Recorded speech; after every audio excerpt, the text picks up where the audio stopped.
Welcome back to the Sweet Tea series, everybody. My name is Ariana Silva. Today we are doing a movie review of Angel Studios' new film, Cabrini. And with me to review the movie is my coworker and friend, Marie Marcalus. Welcome to the show. Thanks for having me on. So usually whenever we're having women on the show, I'll give the background of everything that they've done, because a lot of what we're talking about has to do with their current work or past work. You have a pretty cool job, but it's not directly related. But why don't you explain what you do here at the foundation? Yeah, so I'm the director of research and publications. So slightly different role than most. I'm kind of like the in-house editor for all the research papers that come through. So I edit them, I check them for factual errors. I have a little research team that also checks the papers. That's pretty much what we do. I feel like you and I are both almost generalists when it comes to the policy things that we're doing here. Yeah. So like from film, I obviously don't go as deep into the research of it, but I get to see a little bit of everything, kind of surface level. And then you go a level deeper, but you do get to kind of that overview. Yeah. Are there any policy areas that you're really liking or that you're doing a lot of work for right now? Yeah. Right now we've gotten a lot of papers coming through for the Taxpayer Protection Program or project. And so that's been really cool, just learning about housing affordability and like ranked choice voting. But I'm expecting some big border security and immigration papers coming through, so I'm excited to see what happens with that. Nice. And I feel like some of the work, which we'll get into later, kind of does reflect on some of the social stances from Cabrini and like what should we do about the fact that there are going to be there are going to be impoverished people and people who are in need, and how do we address those people well. So let's get into our movie review. Marie and I went to go see this movie on Sunday. So for us, we're recording this on is it Wednesday already? Yeah, I feel like it's still fresh though in our minds. Like we've been talking about it. Yeah. So just like a synopsis of the film, this is what it has on the website. Cabrini, from Alejandro Monteverde, award-winning director of Sound of Freedom, comes the powerful epic of Francesca Cabrini, an Italian immigrant who arrived in New York City in 1889 and is greeted by disease, crime, and impoverished children.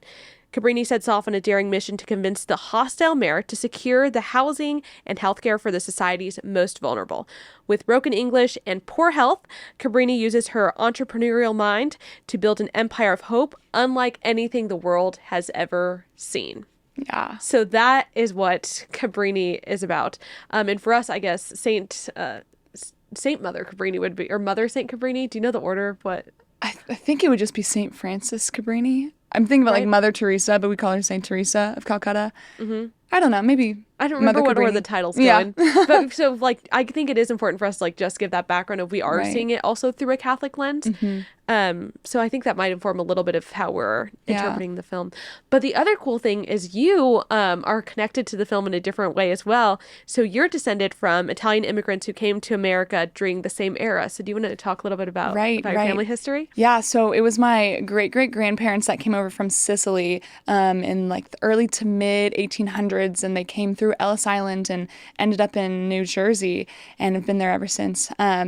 Well, some of my family live in Iowa now, but yeah, my great-great-grandfather's name was Matteo Macaluso, and my last name is Marcalus, so they Americanized it. I think it was either my great-grandparents that did it, or the subsequent generation. But yeah, big family of Italian Catholics coming over, so it was cool seeing Cabrini during that time that my family came over and just seeing like what life could have been like for them. I don't know too much about their time whenever they initially came over from Sicily, but yeah. So do you feel like you learned a lot from the film, seeing how Italians are treated in that era of New York? Yeah. My father, my grandfather have kind of touched on the discrimination that Catholics experienced when they came over.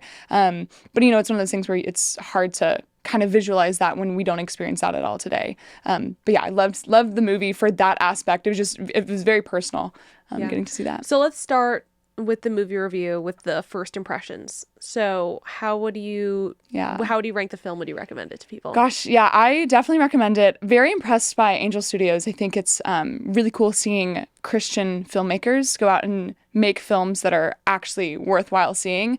I mean, not to rag on movies like God's Not Dead, but it's a little cheesy.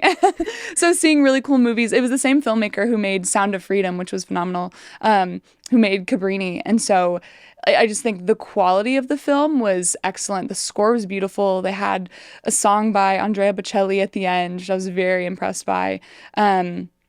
The costumes, and it was all primarily Italian actors too. I looked up the lead actress, Christiana Delana, I think is her name, and she's full-blooded Italian, and so had to learn English. And so when they're speaking Italian, like that's their native tongue. But for the content of the film, I thought was fantastic. Just had depicted the life of this incredible saint in a really beautiful and profound way. I think my only qualms with it was that they almost depicted her more as a philanthropist than a saint, or a philanthropist than a nun, because she wanted to do good for the Italian community, and she had a deep love for the poor and the needy and the forgotten. But they didn't really explain like why she saw that. And she kind of had a couple quips here and there, like they're children of God, and so we should love them. But she didn't really dive into the nitty gritty of like why we belong to each other. And so I wanted to see more of that spiritual aspect of it. And I wanted to see more of her living her life as a nun and like the spiritual exercises that go in with that.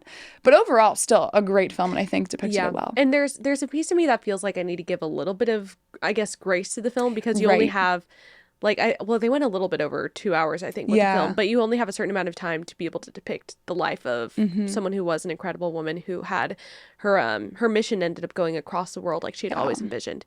But if I start off just from the first impression, I think I was enjoying it and I was entertained throughout the film. Yeah. But afterwards, I don't think that I would consider it one of the best, it's definitely not going to be one of the best films of all time. It's not the same way like Roar Sound of Freedom. It was such an important message of, oh my goodness, this is like such a big thing that everyone has to see this film. But Cabrini, I would recommend it, but it wouldn't be like in my top films I've ever seen sort of list. But it was and again, whenever there is something that is at all related to Christianity and it's actually good, we have to give it props for being that way. Because there's so many that are not. Yeah. So I noticed the Rotten Tomato score. I think it was like 98% audience. And then the critic score surprised me, that because you know how critic scores usually for films like this would be way lower. It was still 91%. Wow. So I don't know if I would actually rank it that high, because I think once something gets in the 90 range, it's something that I want to see every so often. Right. Almost like Oscar level. Yeah. Yes. And I don't think it was quite there. Right. But there were amazing technical aspects of the film, so I kind of want to break those down with you as well. So let's start with acting. You were kind of touching on this actress. Were there any other like performances that moved you in it, or anything stood out to you? The children were very, very good at what they did. I think with child actors, you know, they're so young, and so it's hard to be experienced or polished at that age. But it starts off like the opening scene is this little boy, and he's pushing this cart and his mother is dying in it. And like the boy is just clearly distressed and crying and screaming in Italian, and he can't speak English. And he's like grabbing everyone he can find, trying to get his mother to a hospital, and no one's giving him the time of day. And he even goes into a hospital at one point and they push him out and they're like, "We don't take you, scum," basically. And that was really striking. The children, I was like, these kids are incredible. And do you know what's funny? I didn't even think about the child actors in this film, but that kind of shows how amazing they are, because you aren't thinking of them as child actors. Exactly. Yeah. That's the thing. Like I saw the Percy Jackson adaptation, the series a couple weeks ago, and like they're all 12 years old because that's how old the characters were in the book, but they were clearly 12 years old. But I mean, these kids are younger. They're little orphans, and they're like 10, they're 8, and they were so good. And his character in the film, that was Paolo, right? Yes, that was Paolo. He was amazing. I know. So great performance by him. The thing that we didn't get to see as much, I think, was the other nuns who surrounded Cabrini. Yeah. But that's more storyline than their acting. Right. But like the girl that they had, that there was like a woman who was a prostitute who becomes like reformed Victoria. through her exposure to Mother Cabrini and the other sisters. And I think that the actors did a pretty good job of usually whenever there's someone who's going to be like a very bigoted person, it becomes very caricature and unbelievable. Right. I actually thought that the mayor did a really good job at depicting that character without being a caricature of someone. Yes. Yeah. That and the same thing for the actor who played the Pope and the Archbishop too. Yes. Yeah, they were. I felt like they knew their roles, and it wasn't like something they were trying on and didn't quite fit. It was the sort of thing where they probably. I mean, I would have guessed that they had played roles like those before because it was so natural. Right. Yeah. So, and again, because I felt like Sound of Freedom, it was, again, a great film. A lot of, there were some really good performances in it, but the children actors were not as good as the ones were in this. Right. And for a film like that, it was going to be much harder to direct someone like with Sound of Freedom, where there's like a lot of trauma going on because you don't want to tell the kids, child actors too much. Right. But for this one, I think they did a great job of incorporating them to the story. Yeah. So another aspect that I think gave it the audience and critic score that it received was the cinematography, because there were some beautiful, oh my gosh, beautifully composed shots, and very intentional. And I think it felt like a real film, not like a Christian trying to make a No, I agree. There was one shot of a train coming out of a mountain, and it was gorgeous, and you see the whole landscape. And I thought like it was a scene from Harry Potter at first. I was so many shots. I was like, where did they film this? And it was so well done. So like set design was another big part of the immersion into this world, and even the costuming I think was another good thing about it. I agree. Yeah. So they did, again, a great job of world building, of putting you into this era. And again, I feel like there is that temptation now to caricature things like that. And I think it did a good job of balancing that a little bit with the men who were like a little bit more complicated than just, oh, this person's entirely horrible, you know? Yeah, I agree.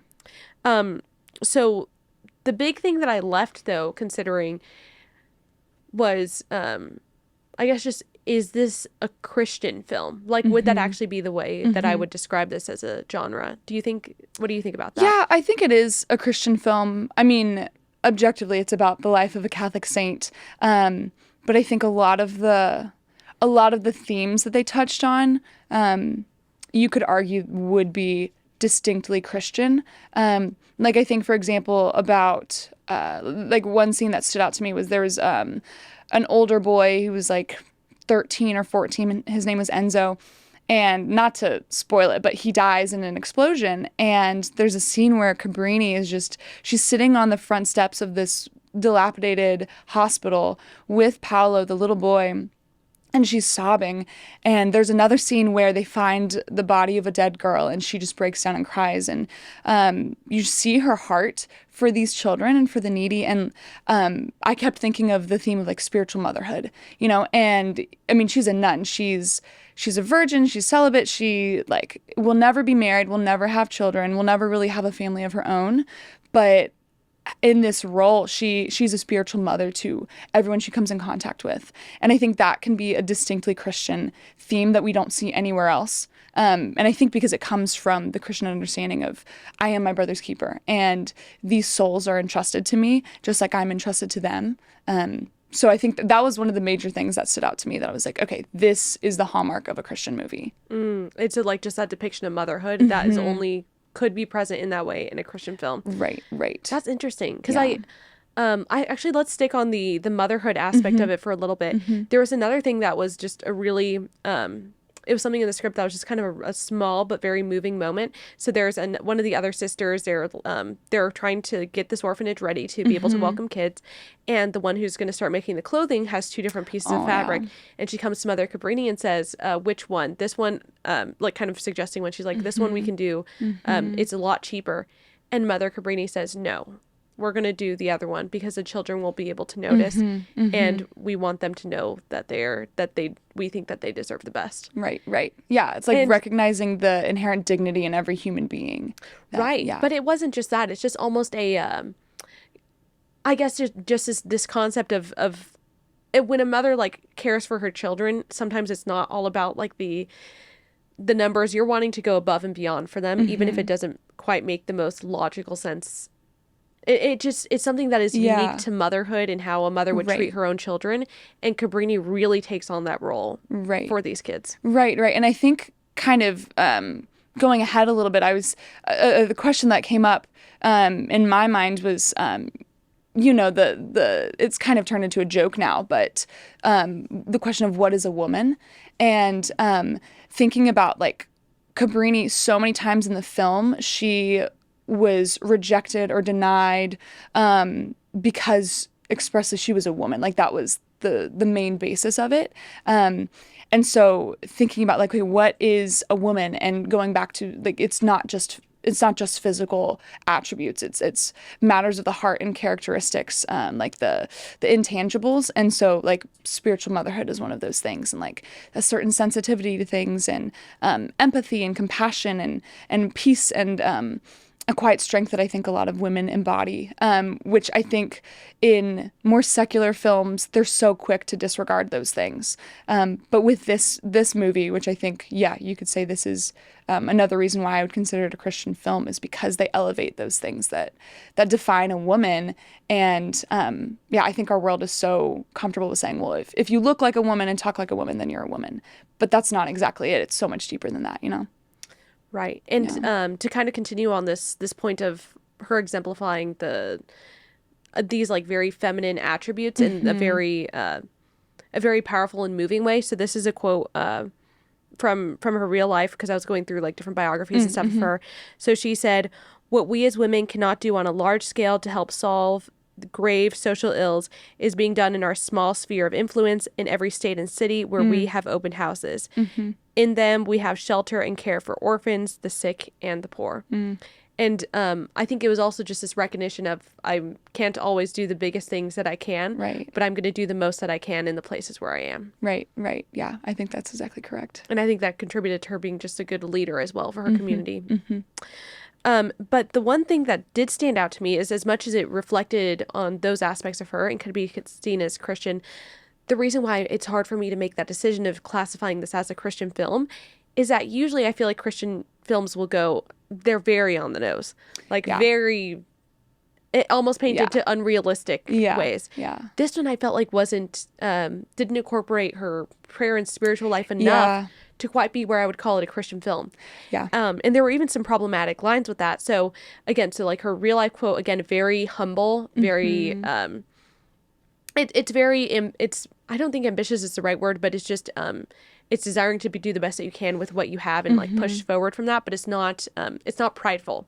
Versus in the film, there were some times where I felt like it was giving pride. Yeah. Well, and then the Pope even said that too. He was like, I don't know where your faith ends and your ambition begins. Right. But as an audience member, I was questioning that for her too. Right, and that felt like an awkward position to be in. Yeah. Especially because that's not something that's rectified, or like that's something that she's going through. It's just said. Yeah, he just kind of says it, and then she just says, well, I have these big dreams. But you're right. I wish there was a bit more like, I dream this big because like I recognize like this ties in with my prayer, or something.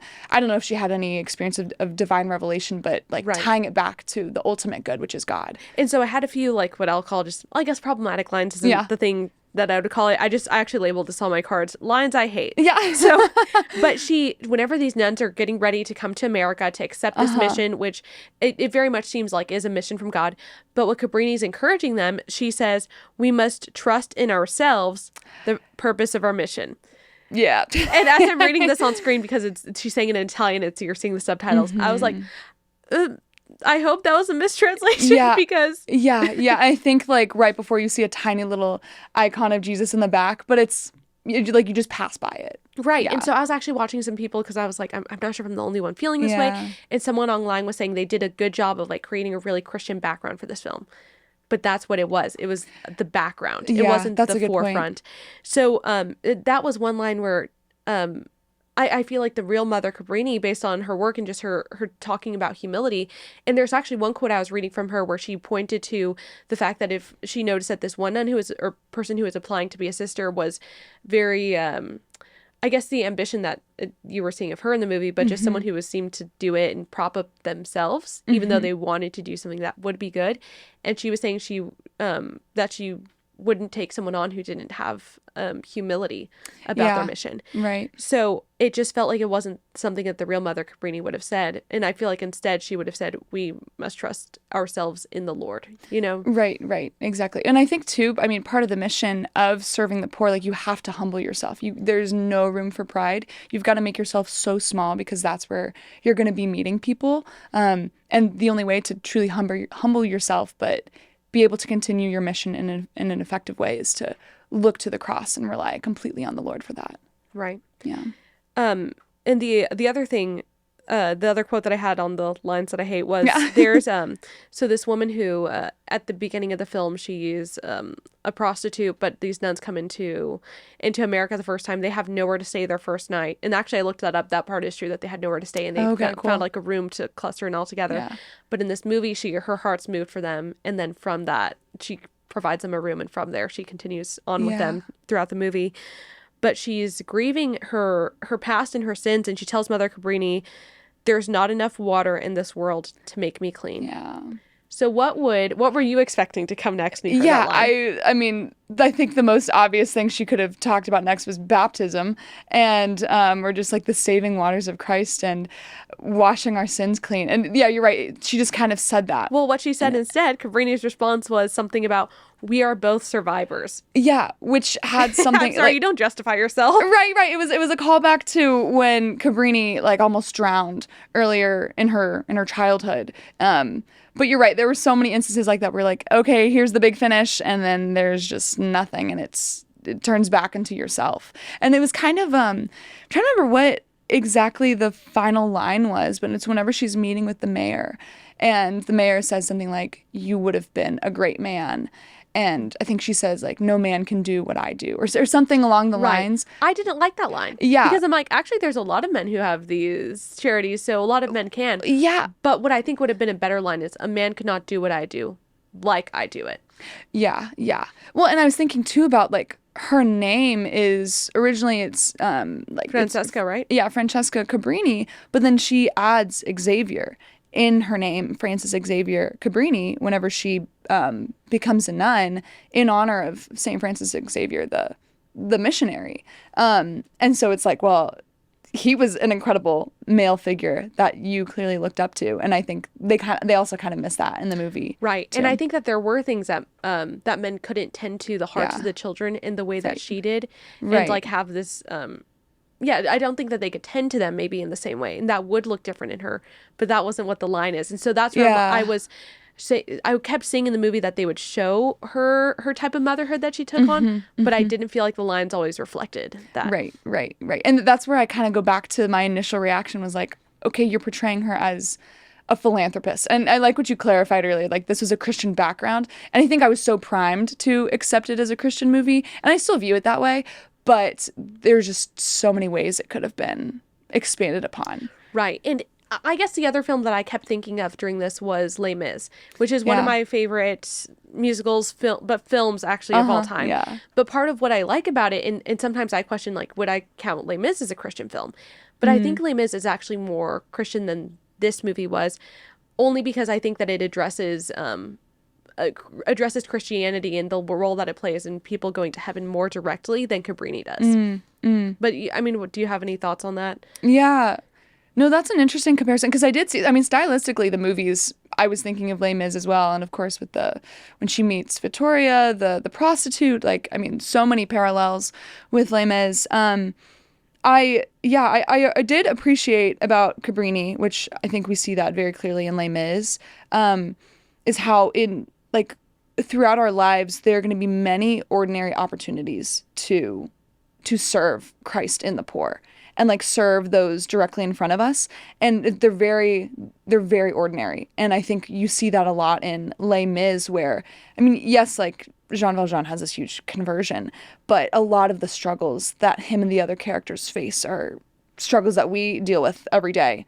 And so I think, yeah, you're right, that might have been a bit more, I don't want to say authentic or genuine in the Christian film sense, but they interact with God on a much more like human basis. Do you understand what I'm trying to say? I think what you're saying is like Les Mis is sometimes more direct about its calls to God and to heaven because they're using those words.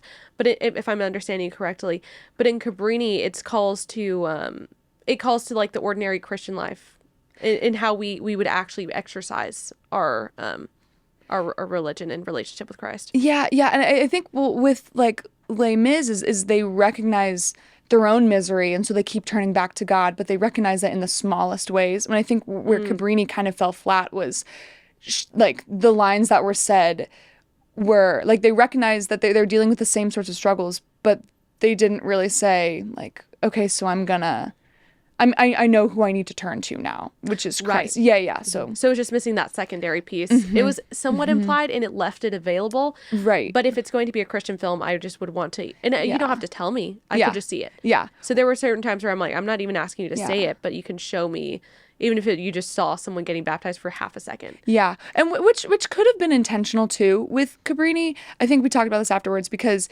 it's marketed to everyone. And so more than likely a secular audience will see this. Probably not a primarily secular audience, but a secular audience would likely consume this and view this. And so maybe they didn't want to be like too in your face about it. So it's an open invitation to where it's not knocking you over the head with it. It's just leading the groundwork for it. Yeah, that could have been intentional just to kind of prime the viewers' hearts for like a greater conversation afterwards. But right. Who knows? So one of the other themes that came up in the movie is, I guess this is something that we reflected on afterwards, is this tension between government and charity. Yeah. And what our response should be to the poor, to the impoverished. Yeah. So in the movie, there's the person who's the bishop of her, or I guess the Archbishop of New York at the time. He's telling her, don't be asking for money for the government. Ask your fellow Italians. And he was even telling her not to go to the other communities. Right. Which does read in the movie as he's not wanting her to like live out the potential of doing this. But we were kind of discussing what that actually means and where that tension is of relying on the government versus calling people to action on a local level.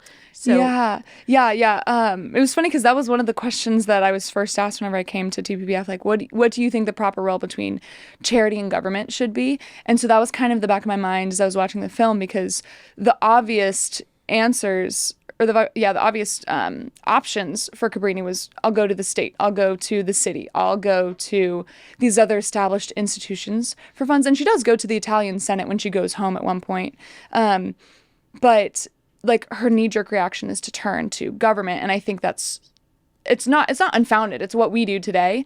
But it prevents people from coming together and really recognizing who is most needy and who the poor really are. I think we think of like the poor as just this kind of abstract group, this faceless, nameless group of people. And it's easy to fall into that trap when we see government as our benefactor, as the thing that's always going to take care of us. But it was a really good thing that the city and the state didn't give her any funds, because that was how she got to know her fellow Italian immigrants. And then she had two really cool scenes. One was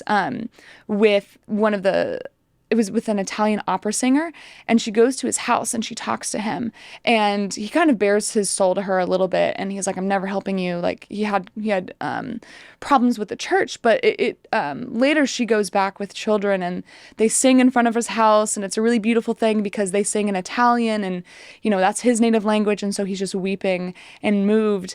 And what comes out of that is to raise money for the orphanages and for the hospitals that they wanted to build, was they came together and had like an Italian American Heritage Festival. And so they got to know other members of the community, and they all kind of rallied behind this cause and like developed an affection for one another and truly saw their neighbor as their neighbor and not just someone who also lives in this massive city with me. And then also she's speaking with Dr. Murphy, who is this Irishman. He was the son of an Irish immigrant, and he was the doctor that was always with her in the poor hospitals. And she talks to him like about other ways to raise money for their cause. And I don't know if it was his idea or hers, but I think he helps put together this meeting with wealthy sons of. It was her idea, but he helps her. Okay, yeah. Like wealthy sons of Irish, Polish, Jewish, Italian immigrants. And she's like, do you not see yourselves in us? And do you not see what your fathers went through in the poor? And like, that's when they're like, okay, we're going to help this cause. We're going to join. We're going to give funds to this. And it was a much more like personal and humane and intimate way to bring good about for this community, as opposed to just turning to the welfare system or turning to and government. I think something that we have to reconcile as Christians, and this is where I think progressives can somewhat get it wrong. So there's this progressive idea of that goes all the way back to like Hegel and Marxist concepts of you're marching towards the end of history, right? And that there's something that we can do to fix everything in this magical world that's going to end all of our suffering. And as like Christians, even and I think this is something that's just common in all the Abrahamic religions, is its recognition of that there will always be the poor, and we have a mission to care for them. And so something that whenever we just rely on government to fix it, believing that it's just going to go away, it kind of dehumanizes the person who's behind that, versus that what true charity work does, it allows for us to be able to have an experience as well where we humble ourselves and we are able to connect with someone who's experiencing pain. Right. And we tie in doing that, because we're empathetic people, we tie our pain and seeing that to others. Right. And I think whenever we just rely on government too much with these things, well, for one, we just know it's in like, I guess most conservatives would probably argue that it's not even an effective way to tend to these people. But I think it also allows us to get rid of our own pain in seeing suffering versus really entering into that with them. And as you were saying, in an intimate way. Right. And it was a good thing that government was limited and prevented from taking the place of her community members. Because then they fostered this, like I said, this affection for one another. And also you're able to identify with someone who is suffering, because more than likely you've experienced something like that in your own life. And I think that's one really beautiful thing about suffering and misery, is that no one is immune to it. And it can be a very unitive thing. And I was thinking about, like Aristotle talks about this in the Politics, about like common goods that we share. And because he was kind of pushing back against the argument that private property is a bad thing and it should be abolished. And he was like, well, no, like you look at public parks, or look at the downtown streets of Austin. Like, it's just, they're not in the best condition. And because they're public and understood to be kind of shared by everyone, they're like, well, surely someone else will take care of this. And I can just, worry about my own self, or, this technically belongs to us, but really, like, it's the state who's going to take care of this. And Aristotle's saying is like, no, this is a good thing that we have private property, because then we recognize like the duty that we have to it and the responsibility, and we cultivate this on our own, and like that helps contribute to human flourishing. And I think like when government is restricted in that way, like we are more free to flourish and to uplift one another, because we see ourselves in one another. And kind of, I think going forward a little bit, like we've all heard about like the loneliness epidemic that people are experiencing, and how people feel really isolated, like now more than ever. And I think it's because we're like, the idea of the village or the city is just, it's kind of disintegrating. And Aristotle says, like the polis it starts with the household, and then it goes to the village, and then it goes to the city. And when we have that disintegration, when we don't have this glue, these bonds, like, the fact that we live in a city of 1 million people, and more than likely we don't know our neighbors. Like, that's a crazy thing to think about, Like, I interact with the same, 40 or so people on a weekly basis, but I don't know my neighbor's name. Like, I'm of course I'm not going to feel some sort of affection towards them, because if something goes wrong, I'm just going to assume that, state of Texas or the federal government will take care of them. Like, I don't need to. Right. It is weird thinking about the way that I contribute into that. So I feel like, especially for Gen Z, it's not like you live in an apartment with so many, like, I guess hundreds of people there. Right. So depending on, the complex is going to be huge. And this happened both whenever I was in the dorms and a little bit less, I guess, in the dorms, because you at least go to the same university. But right now I live in an apartment in Austin, and I actually don't know who the people are who live next to me. Yeah. And that is a weird thing. If you can live in the Yeah. same like square mile, or even like again the same square complex of so many people, but then you can be entirely alone if something happens. Because we're not reliant upon one another anymore. And I think that has a whole host of reasons why I think we see this breakdown in our society, and we see these feelings of desolation and loneliness. But yeah, it's like just going back to Cabrini, like it was a good thing that she couldn't get help from this kind of unnamed or not unnamed, but like this faceless, humanless institution, but she had to get to know the people around her. And that was a lot more effective and Right. lasting. And like that's how she expanded at the end of the day, because at the end of the movie it says like all of her hospitals and orphanages like ended up going like around the world. And I think if she had just said, well, I'm just going to rely on the state of New York to help me out, well, then what does New York have to do with China? You know? And that's where she ultimately wanted to end up. But So that idea of starting where she did, and like with these Italian people who were attached to her heritage, at the beginning of the movie, and this is actually real in real life, she always wanted to end up in China and tending to people there.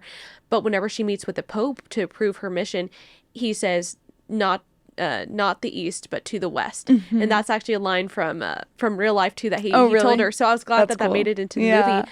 But I think what he recognized at the time was that there's these people who have like the similar heritage, right? These are Italians. These are their kinsmen. And that's where her mission is able to start, is building up that local community.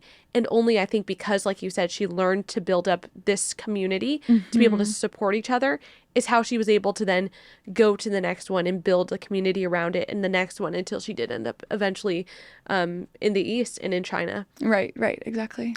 So whenever we're looking at these issues of how do we, I guess, break the cycle and tend to other people, it makes me reflect back on this idea of spiritual motherhood and relating to people in that way, and that Cabrini was able to. So a lot of the audience that we have for the show is going to be women, and a lot of them are still younger, right? So kind of around our age, earlier 20s, maybe even a little bit younger if it's the college age girls.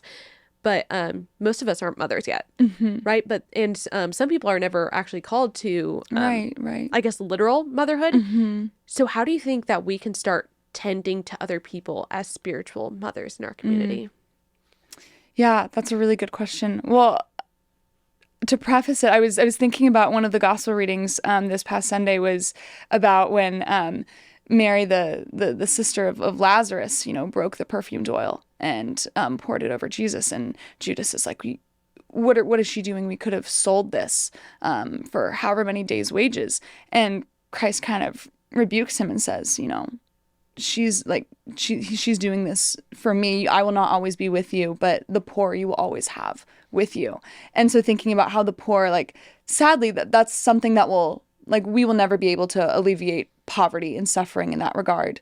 But that's an incredible opportunity for us who do have these means and not even, like financial means to care for the poor, because the poor doesn't just mean those who are like financially downtrodden, but those who are experiencing loneliness or like don't have a family or like have struggles elsewhere in their lives, just those who are lacking in some way and are in desperate need of comfort and help.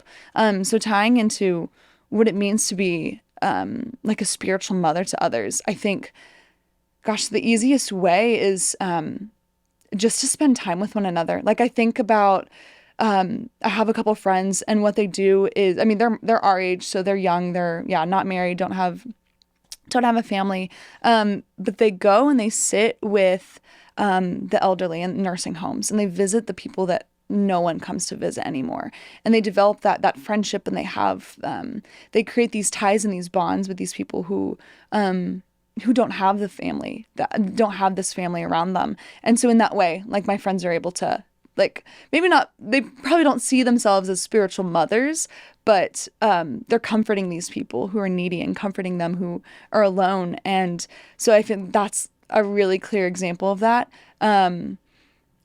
To be like, there's a homeless man that's outside of our church, and his name is Daryl, and he's such a nice guy, and I talk to him whenever I see him. And and I can't do much for him, but I can provide him friendship, and I can recognize, I can, say his name, and I can recognize the human that's in front of me, and honor the dignity that he has. And just providing that to him, I think, is another really simple but profound way to share this spiritual tie, like the family that we have within one another. I just think spiritual motherhood is just, it's not limited to an immediate family. It's really just whoever is needing this love that comes from a family, but the person like right in front of you that you need to love. Right. Yeah. And I'm reminded of the start in the West. So start with your own people, and even in your friendship groups, who is needing your compassion and your love. Right. Yeah. Yeah. I'm so glad that you were able to come onto the show and watch Cabrini with me and go through all of this. Absolutely. So thank you so much for being on the show. And for everyone at home, this is not the only movie review that we've done. We did Barbie and then a TV show, Ahsoka, and Sound of Freedom. So if this is the kind of thing that you like, definitely subscribe to the channel, check those out. And to learn more about the ways that TPPF is trying to interact with people and lift up our own communities, check out the website. Marie, thank you so much for being on the show today. Thanks for having me. This was fun. And we'll definitely have you back for another Absolutely. thing in the future. So thank you so much. And to everyone out there, try to engage in your communities. And thank you so much for joining us.